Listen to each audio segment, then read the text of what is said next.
Hello, welcome to Bad Moon Cafe. I'm Jasmine, and today we're looking at Lorcana, the exciting new Disney collectible card game that we're going to be playing here in the cafe. What is it? It's two players battling it out to be the first to 20 lore counters. What does any of that mean? Well, let's have a look now. So what do you need? You'll need a 60-card deck and an opponent with another 60-card deck. Your deck's going to contain creatures, items, and action cards. Mostly creatures. Creatures are the ones that quest for lore, which are basically your victory points, and they also challenge your opponent's creatures, making it harder for them to reach their goal of 20 victory points. Let's have a look at these cards.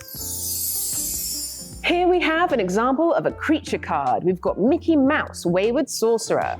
Now, what do all these things mean? So, top left-hand corner, you have the number there is the cost to play this card. All cards, I'm pretty sure, have a cost, unless something is a cost of 0. I've not seen one of those yet, but you never know. Around that, you'll see a swirling gold symbol.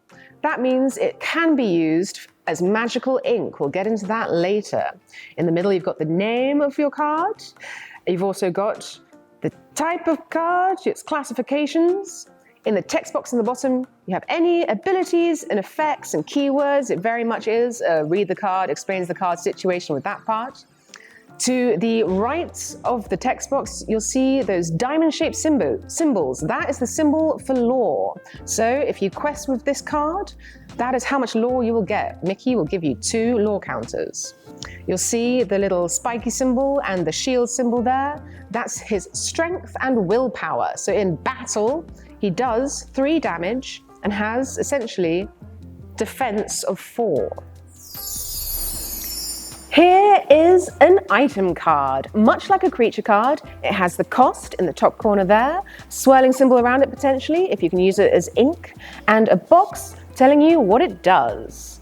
Item cards, once you play them, stay on the board. They are continual in that they have an effect that happens each turn or happens whenever it's triggered. They're very useful. They're also identifiable by this fetching gold border.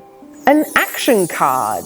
Very similar to an item card, apart from that it is single use. You pay its cost, you play it, you do what it says, and then you put it in discard. I keep mentioning magical ink and costs for cards, but how do you actually pay for cards to play them? Well, any card that has the gold swirling symbol around its mana cost, not mana cost, this is not Magic the Gathering.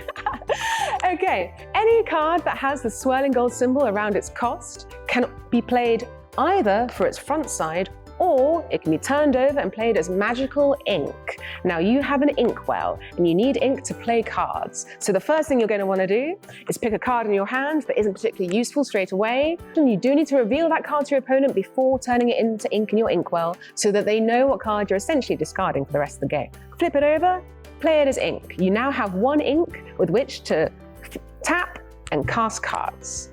You can do this once per turn. So throughout the game, you'll slowly have more ink in your inkwell to play more interesting or exciting or powerful cards.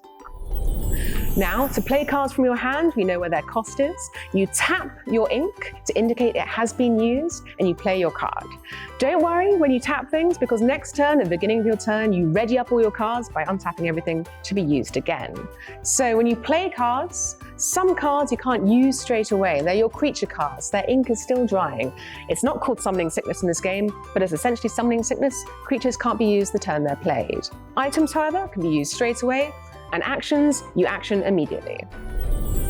So how do you actually play this game? Well, on your turn, you start the game, say, with 7 cards in hand, and you can do many things. 5 things. Here's what they are. You can play a card for ink. Turn that 1 card into ink. You can do that once per turn. You can play cards with your hand, from your hand, using ink from your inkwell.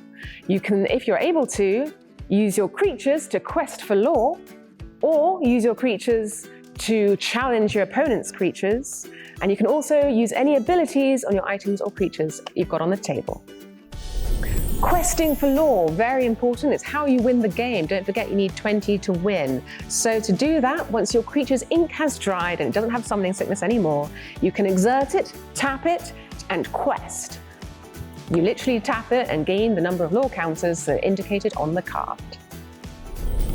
You're probably thinking, if all I have to do to win this game is constantly exert my creatures to quest for lore counters, it's just a race to see who can do that fastest. Well, no. When you exert your creature, when you tap it to do something, you open it up to vulnerability because you can only challenge, attack one of your opponent's creatures if that creature is exerted.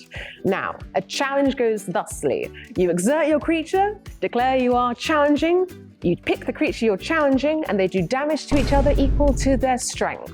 Whether or not you do enough damage to banish, not kill, it's Disney, banish that creature to the discard is dependent on their willpower. If you do equal or more damage than their willpower, that creature goes away.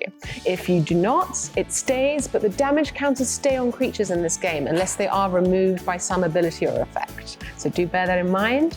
It's a good, interesting battle mechanic. So that's the basics of how to play Lorcana. Thank you so much for watching. We will be doing a launch event here at Bad Moon Cafe. It's going to be a starter deck event.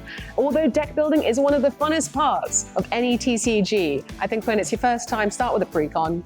Get your head around the mechanics, see what mechanics you like, and then start buying boosters and building your decks and having fun. We are going to have a Lorcana channel here on our Discord, so you can find games and find people. Have fun. I hope you enjoy it. Hopefully we'll see you there, totally dress up like a Disney character. Have a great day.